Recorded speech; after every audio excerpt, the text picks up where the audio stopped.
Okay, hey everybody, I'm Kai Bowman, National Director of Prayer for the Southern Baptist Convention, and we're here today to talk about overcoming objections and prioritizing prayer. I've got two of the greatest leaders in the country to help us talk about that.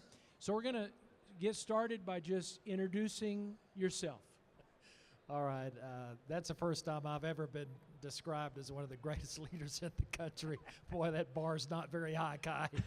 Man, okay. My name is Gordon Fort. Work with the International Mission Board. I have been serving with them for 40 years, but my original birthplace was Zimbabwe, Isenyati, where my dad delivered me in a bush hospital. Wow. Middle of 5 boys, grew up there, went to school in Texas, Texas A&M University, and started pastoral rural country church when I was 19 years old, Macedonia Hicks Baptist Church. And then once I graduated from there, went on to Southwestern Seminary, and then went to the mission field. Great. My name's Nathan Lorick, and I have the honor of serving as the Executive Director of the Southern Baptist of Texas Convention, and pastored a couple churches in East Texas before going on staff at the SBTC, and then spent almost 4 years at Colorado as their Executive Director, then came back to the SBTC and love every second of it to serve the churches. And privileged and honored to be a part of a discussion on what I believe is one of the most crucial aspects that we face today in the church, and that is being intentional about prayer and seeing the power of God work through prayer. Good. Guys, this is seems like a generic question, but I think if you think about it, you can take it as deeply as you want to. Describe how your own personal prayer life grew to this point. What are the milestones? What were the challenges? What were the major moments? What were the events that has led you to the place you are in relation to prayer? For me, the most significant, I think, learning moment in my life came as a little boy sitting at the table when my mama came in from the hospital in Senyati. She had been helping my dad in a surgical procedure. Mom was a pediatrician, my dad a GP. And so she was helping Dad with this surgical procedure, and she said, "Boys, I need to tell you what happened to Dad at the hospital." She said, "I was helping your dad, and right in the middle of the surgical procedure, the suction pump stopped working. Mama was running the suction pump to keep the cavity clear so Dad could do the repair work needed to be done." This is a good story to tell you right before lunchtime. Anyway, Mama said right in the middle of the procedure, suction pump stopped working, and the patient's life was hanging in the balance. And she said, "So boys, the only thing I could do was turn it off." And she said, "I turned the machine off, I laid my hand on it, and I said, 'Lord, if you don't intervene in our circumstances today, this patient's going to die. We really need your help.'" And then Mom said, when I turned to flip the switch back on, it began to work perfectly. I was able to clear the cavity. Your dad concluded the procedure, and the patient's prognosis for recovery is good. So what do you think that taught me, as a little boy sitting at the table? I mean, I immediately understood that whoever this is that Mom is talking to, he is a present help in time of need. The God ear is not deaf, his arm is not short. And so that lesson in prayer, it just made such an impact in my little heart. Now, I was thankful to have parents who prayed with us when we went to sleep at night. They prayed with us around the dining room table. We saw a pattern of prayer in their life. So for me, that became kind of the lodestone that fixed my own heart to this arena when I became a follower of Christ. I would say in the last 10 years, the most significant maybe step forward in my prayer life has come when Dr. Tom Elliff, our president, asked me to lead an initiative called School of Prayer for All Nations, in which we would invite people to come to our learning center at Rockville, Virginia, spend a week with us from Monday to Friday, where we just said, here's what we want to do. We want to meet with God, have an encounter with him, hear what he has to say, and then whatever he tells us to do, go do that. And the years that I led that became a significant milestone. I would say we called it the School of Prayer, but in my own life, I felt like the Lord was taking me through a school of prayer myself and teaching me another season of life related to this topic. Nathan?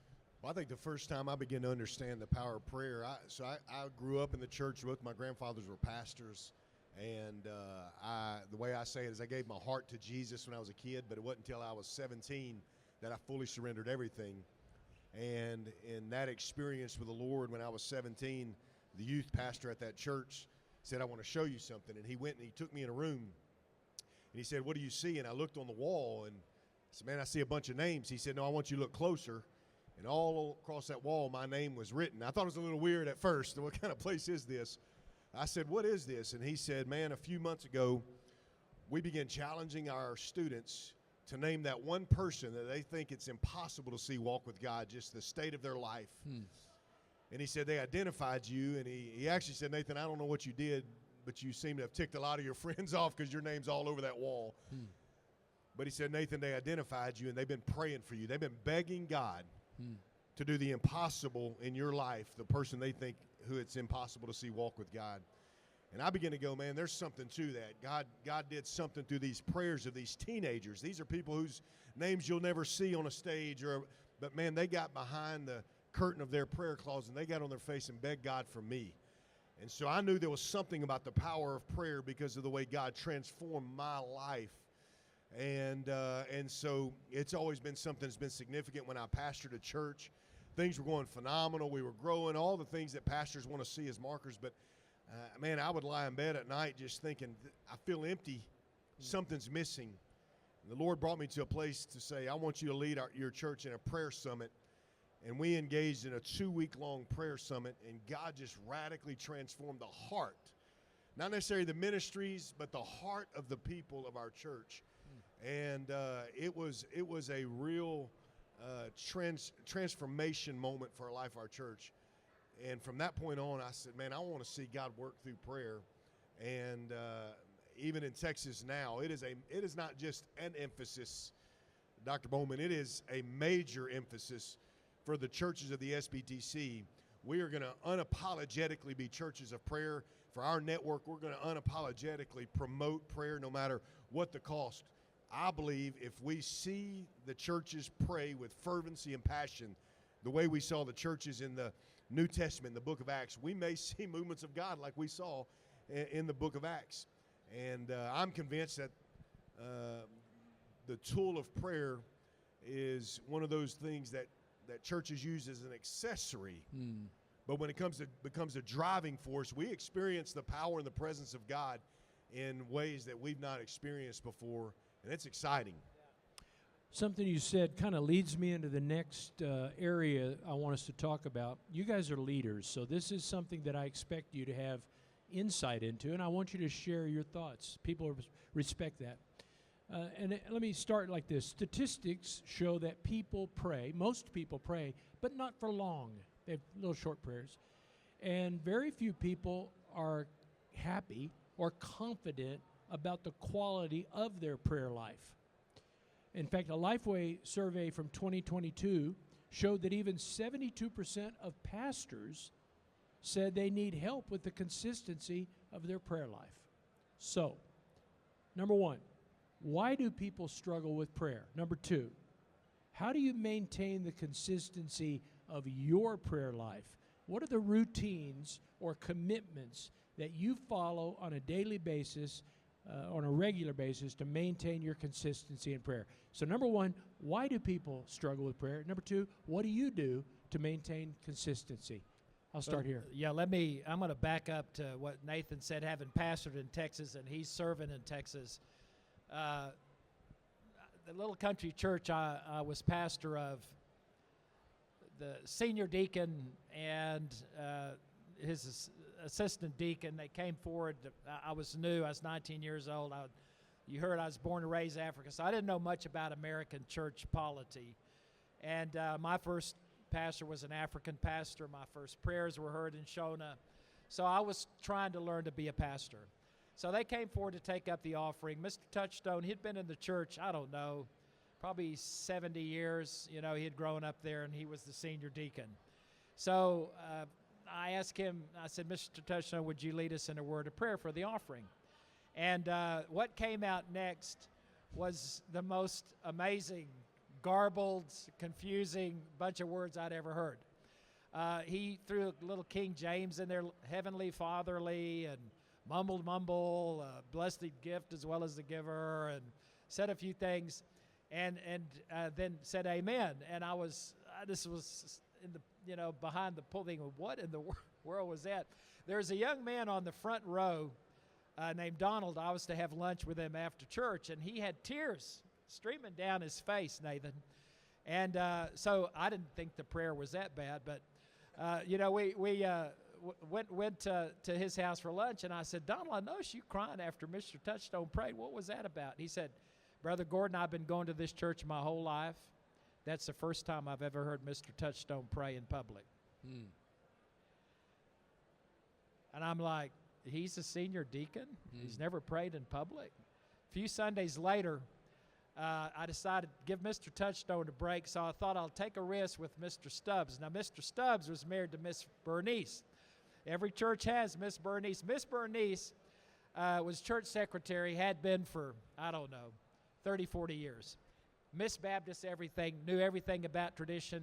Whenever I needed to know what's the association, how do I do, she knew everything.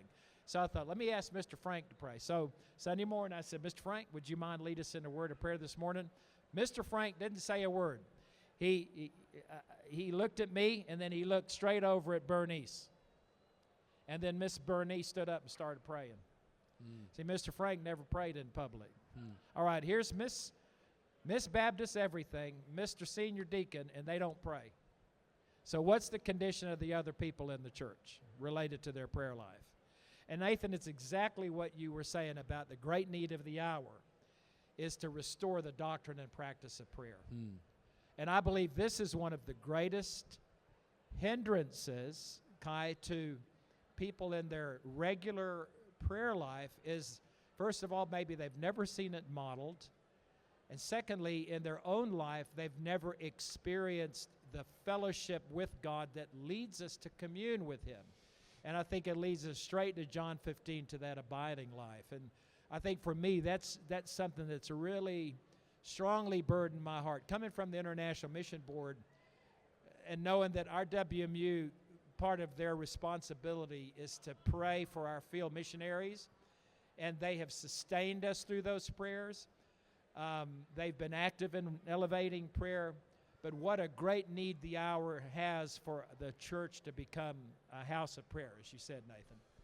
Yeah, I think wise prayer's hard work. Yeah. I think that's why people don't do it. It's hard work. It's a little bit out of sight, out of mind, in the sense that they've got an agenda they've got to take care of that day, and if they don't start the day on their knees intentionally praying, then it's out of sight, out of mind. Things happen, life happens.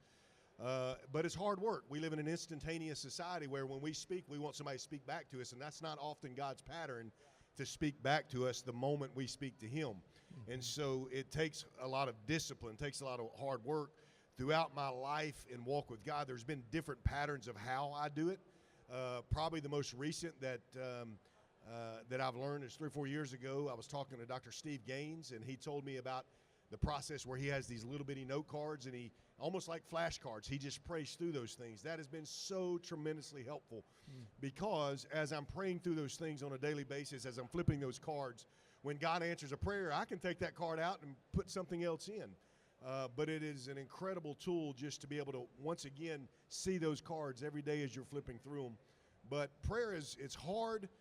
And then, Dr. Bowman, I actually think some people are afraid of prayer. They're not afraid to pray, but they're afraid of what God could do through prayer. Because oftentimes we ask things we really don't want. And then God answers, and it's like, what did I do? And because there is immense power in prayer when God answers them. And so, but it's hard work, and that consistency and that diligence and that consistency of daily having to grind it out is tough, and I think people just lose heart in it. Moving on a little bit, because of time, we're about 5 minutes left. Can you tell me, has there been like a significant time in your life? We talked about this a little bit, but let's go to some specifics if you can. If not, we'll move on to something else. But have there been those significant times in your life where your prayer life took a major move forward. And what contributed to that? Boy, for me, that's a really, it stands out in my mind. When we were in the school of prayer, as I said, that was a lesson for me. I discovered the word proseuchomai. If you ask people 3 words for love, most people can come up with them. If you say, give me 3 words in the Greek for prayer, they're just crickets, no. And, and the scripture says, in everything, by prayer and supplication, let your requests be made known unto God. And the first word there was says, but in everything by prayer. It says, in everything by proseuchomai. And we begin to learn that in that word, you hear the word prosecute. And you go to the Old Testament where Moses was making his case in the throne room of heaven as to why God should not carry out the judgment he just pronounced on the children of Israel. And Moses then steps in and appeals the case and says, God, here's why I would appeal your decision based on your character, based on your experience, your history of mercy and kindness. And he begins to make a case as to why God should do something different. So he prosecutes his case in the throne room of heaven. And the same thing happens in Numbers when the children of Israel come out of the promised land. Again, God pronounces judgment, Moses steps in, and he says, God, let me make a case for why you shouldn't do this. He prosecutes his case. Well, that word, for me, became a touchstone in my own prayer life of saying, God, if this is true, if this is how the nations will be engaged with the gospel, if someone will make the case for why you should take action and thrust laborers into the field, I want to test you in this. So October 2014, I began to pray for the Sakutran people off the coast of Yemen. And in the preceding 14 years, God began to move in those islands in an unprecedented way. And so for me, in this recent history, that's become really an important prayer marker for me. 30 seconds if you got it, because we got to move on to something else. I think in my life, the truth of the matter is every momentum marker in my life of prayer can be traced back to moments of desperation. From the time my wife and I had, my wife gave birth to a stillborn, to times when I was a pastor and felt like the world was on my shoulders and the world was against me, and I just begged God for, as David does, just for help. Just every momentum marker is usually marked by some moment of desperation where I realize I can't do it. God, it's yours. And it casts me into laying it before him. By the way, there's something addicting to laying things before God and watching him move in ways we can't. There's just something that draws you into a deeper prayer life. For me, it's always those markers of desperation.